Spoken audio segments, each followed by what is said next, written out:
नमस्कार। मत्ती के हमारे अध्ययन का 27वें सप्ताह में आपका स्वागत है और इस सप्ताह हम 25 अध्याय को देखेंगे जो यीशु के पुनः आगमन के उपदेश का एक अंश है जो पिछले हफ्ते अध्याय 24 में शुरू हुआ था। पिछले सप्ताह यीशु ने हमें बताया कि अपनी आशा को गलत जगह पे मत रखो, किसी धर्म या किसी मंदिर में नहीं, पर अपनी आशा एकमात्र यीशु मसीह में रखो। और फिर उसने हमें सावधान रहने को कहा कि हम कहीं भ्रमित और गुमराह ना हो जाएं। और उसके बाद उसने हमें सतर्क रहने को कहा क्योंकि वह कभी भी आ सकता है और यही सतर्कता हमारे मसीही जीवन का आधार है। उनका पुनः आगमन के विचार से हमारे मन में किसी प्रकार का डर या भ्रांति उत्पन्न नहीं होनी चाहिए, पर यह आशा हमारे जीवन जीने का आधार होनी चाहिए। और यह यीशु 7 दृष्टांतों के द्वारा हमें बताते हैं। पिछले सप्ताह हमने 3 दृष्टांत देखे जो अचानक से वो आएंगे अब जब हम उनकी आने की अपेक्षा नहीं कर रहे होंगे, और फिर एक दृष्टांत की आने के इंतज़ार में हमें कैसा जीवन बिताना चाहिए। और इस सप्ताह हम उनके 3 और दृष्टांतों को देखेंगे और हम देखेंगे कैसे हम उस आशा को जी सकते हैं। यीशु के पुनः आगमन उसके असीम प्रेम की सामर्थ्य में है। तो यीशु ने जो 5वीं तस्वीर दी है उसकी गहराई में आज हम जाएंगे और इस तस्वीर में यीशु विवाह का एक दृष्टांत देते हैं। हमारे जीवन में तत्परता और तैयारियों के बारे में बात करते हैं। कहानी को हम पद 1 से इस कहानी को हम सुनते हैं। तब स्वर्ग का राज्य उन 10 कुंवारियों के समान होगा जो अपनी मशालें लेकर दूल्हे से भेंट करने को निकली। उनमें 5 मूर्ख और 5 समझदार थी। मूर्खों ने अपनी मशालें तो ली परंतु अपने साथ तेल नहीं लिया, परंतु समझदारों ने अपनी मशालों के साथ अपनी कूपियों में तेल भी भर लिया। जब दूल्हे के आने में देर हुई तो वे सब ऊँघने लगी और सो गई। आधी रात को धूम मची, देखो दूल्हा आ रहा है, उससे भेंट करने के लिए चलो। तब वे सब कुंवारियां उठकर अपनी मशालें ठीक करने लगी और मूर्खों ने समझदारों से कहा, अपने तेल में से कुछ हमें भी दे दो क्योंकि हमारी मशालें बुझी जा रही हैं। परंतु समझदारों ने उत्तर दिया, कदाचित यह हमारे और तुम्हारे लिए पूरा न होगा।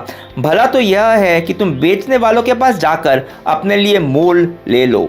जब वे मोल लेने को जा रही थी तो दूल्हा आ पहुंचा और जो तैयार थी वे उसके साथ विवाह के घर में चली गई और द्वार बंद किया गया। इसके बाद वे दूसरी कुंवारियां भी आकर कहने लगी, हे स्वामी, हमारे लिए द्वार खोल दे।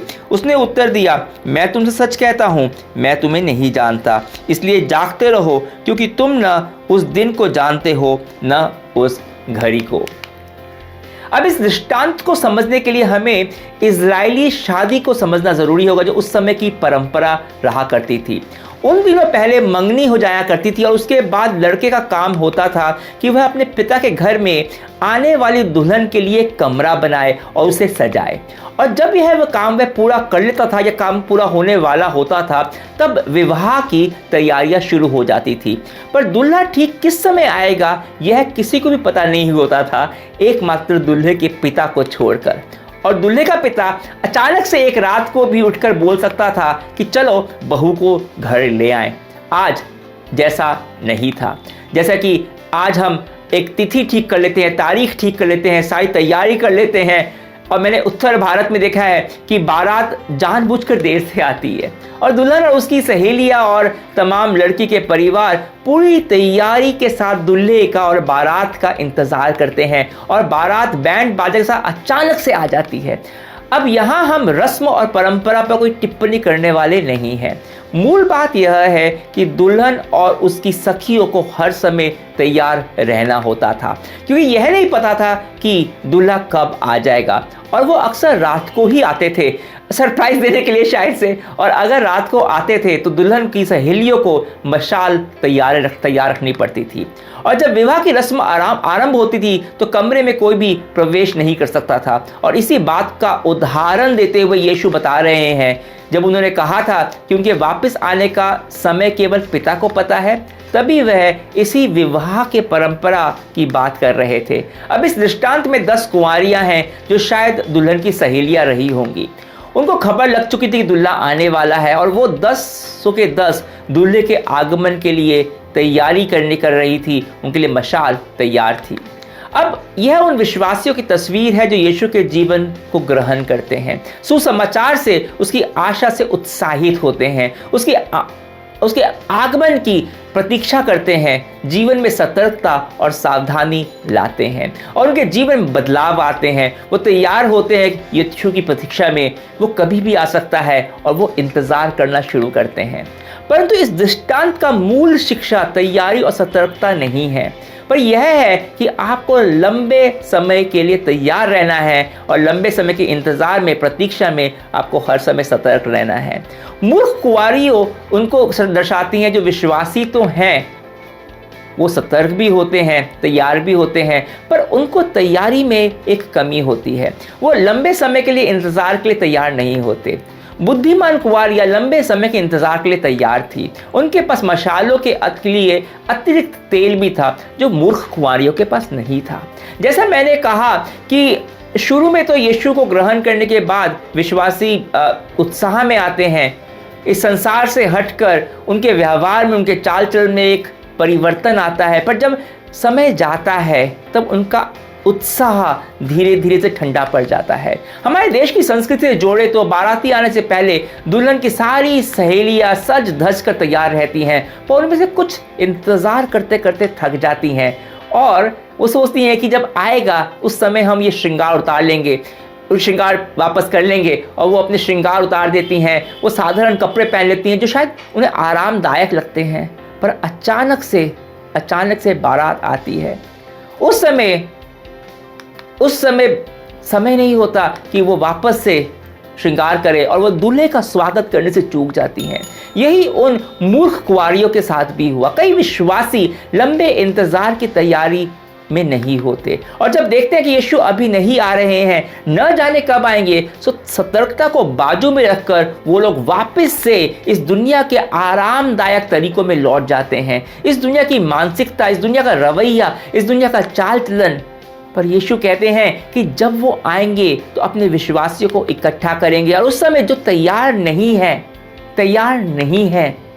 मैं इंतज़ार करने के लिए तैयार नहीं हूँ, मेरे को अभी जल्द से अपने कष्टों से निवारण चाहिए और इसके लिए मैं यीशु की आशा को छोड़कर मैं वापस संसार में चला जाता हूँ, क्योंकि कई बार दुनिया के तरीके मुझे जल्दी से आराम पहुँचाते हैं। जब मैं दुखी, सतावट महसूस करता हूँ तो मैं सतर्क होकर यीशु का इंतज़ार करने लगता हूँ, पर जब सब कुछ अच्छा होता है, मेरे पास पैसे हैं, अच्छे संबंध हैं और मैं अपने जीवन में संतुष्ट महसूस करने लगता हूँ, तो मेरे को पता भी नहीं चलता कि मेरी मशालों में तेल खत्म हो गया है। कई लोग लंबा इंतज़ार करने के लिए तैयार नहीं हैं। वो कहते हैं कई पीढ़ियों से तो हम यीशु का इंतज़ार कर रहे हैं, हमारा जीवन भी शायद ऐसा ही निकल जाएगा। क्या फ़र्क पड़ता है?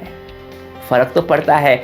यीशु यहाँ डरा नहीं रहे हैं कि देखो मैं अचानक से आकर पीछे से तुम्हें पकड़ लूँगा और फिर तुम्हारी खैर नहीं, यीशु के इन उपदेशों का ये मतलब बिल्कुल भी नहीं है। यीशु कह रहे हैं कि एक सतर्कता वाला जीवन जियो। जब आप उसकी अपेक्षा करते हो रोज़ मशालों में तेल भरते हो। मुझे याद है हमारे यहाँ बिजली बहुत जाया करती थी कभी भी, और इसलिए हम रोज़ इमरजेंसी लाइट को चार्ज करते रहते थे। पता नहीं कब लाइट चली जाए और अगर चार्ज ख़त्म हो जाएगा तो अंधेरे में रहना पड़ेगा, या फिर हमेशा हम मोमबत्ती भी रखते थे कि अगर लाइट चली गई और इमरजेंसी लाइट भी फेल हो गई तो कुछ तो है। इसे बोलते हैं सतर्कता का जीवन। आप और मैं नहीं जानते कि कब अंत आ जाए और हम स्वर्ग के राज्य में प्रवेश कर जाए। नई पृथ्वी और आकाश में इसलिए आवश्यक है कि हम रोज अभ्यास करें स्वर्ग के राज्य के जीवन का। जैसे फौज में सैनिक हर समय तैयार रहते हैं, वैसे हमें भी तैयार रहना है। मैं जानता हूं कि यह कठिन है, बहुत कठिन है। मैं रोज इसके साथ संघर्ष करता हूं। इंतज़ार करने के लिए, सतर्कतापूर्ण तरीके से, सावधानी के साथ इंतज़ार करने के लिए विश्वास चाहिए और विश्वास को बनाए रखने के लिए पर्याप्त आशा चाहिए और आशा के लिए परमेश्वर की प्रेम की अनुभूति चाहिए। और वह अनुभूति मिलती है जब हम रोज यीशु को देखते हैं, जब उसके प्रेम को देखते हैं, उसके क्रूस पर बलिदान को देखते हैं। अच्छी बात पता है क्या है? अगर मशालों के लिए तेल खत्म होता नजर आए तो उसके लिए हमें कहीं जाने की ज़रूरत नहीं है, मोल लेने के लिए दुकान जाने की ज़रूरत नहीं है। अगर हमारा प्रेम शिथिल पड़ रहा है, आशा कम हो रही है, क्योंकि यही तो तेल है मशाल का, विश्वास का, और विश्वास डगमगा रहा है, लग रहा है कि लौ बुझने वाली है विश्वास की, तो बस यीशु की ओर देखो, यीशु की क्रूस को देखो और आपके प्रेम की लौ वापस से जल जाती है। वचन पढ़ो और सुनो, आशा और विश्वास वापस जलने लगते हैं। परमेश्वर जानते हैं कि हमारे पास विश्वासी के लिए संसाधनों की हमेशा कमी रहेगी और इसलिए वो उसके लिए भी चाहते हैं कि हम उन पर निर्भर रहें। तो प्रार्थना में आज हम वही करने वाले हैं। धन्यवाद करते हैं यीशु तेरी प्रतिज्ञा के लिए कि तू वापस आने वाला है, पर हम ये नहीं जानते कब आने वाला है। बहुत सारे साल निकल गए हैं, 2000 साल निकल गए हैं, कई पीढ़ियां गुजर गई हैं और कभी ना कभी हमारा विश्वास ठंडा पड़ जाता है। पर हम सतर्क रहना चाहते हैं यीशु, हम सतर्क रहना चाहते हैं। हम नहीं चाहते कि तू आए और उस समय तेरे स्वागत के लिए हमारा विश्वास ना हो, हमारे पास वो आशा ना हो, क्योंकि हम कहीं ना कहीं जैसे वो कुंवारी सो गई थी, ऊँघने लगी थी, हम भी अपने विश्वास के जीवन में ऊँघने लगे। इसलिए हमें सतर्क रहने के लिए तेरी प्रेम की अनुभूति की आवश्यकता है। हम तेरे क्रूस की तरफ देखते कि तूने हमसे इतना प्रेम किया और हम तेरे से इसलिए प्रेम करते हैं क्योंकि तूने हमसे पहले प्रेम किया।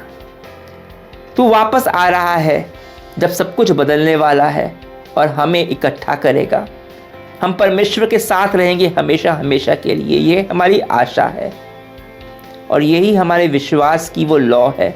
हम चाहते हैं कभी बुझने ना पाए। हम हर चीज़ के लिए, हर समय भी, अपने विश्वास के लिए भी, अपने आशा के लिए भी तेरे पर निर्भर रहना चाहते हैं। हमारी सहायता कर, मदद कर, यीशु मसीह के पवित्र नाम से मांगते हैं, आमीन। कल हम यीशु के एक और दृष्टांत को देखेंगे कि प्रतीक्षा के समय हमें परमेश्वर ने जो हमें दिया है उसको हम कैसे प्रबंधित करें। तब तक के लिए आज्ञा दीजिए। परमेश्वर की महिमा हो।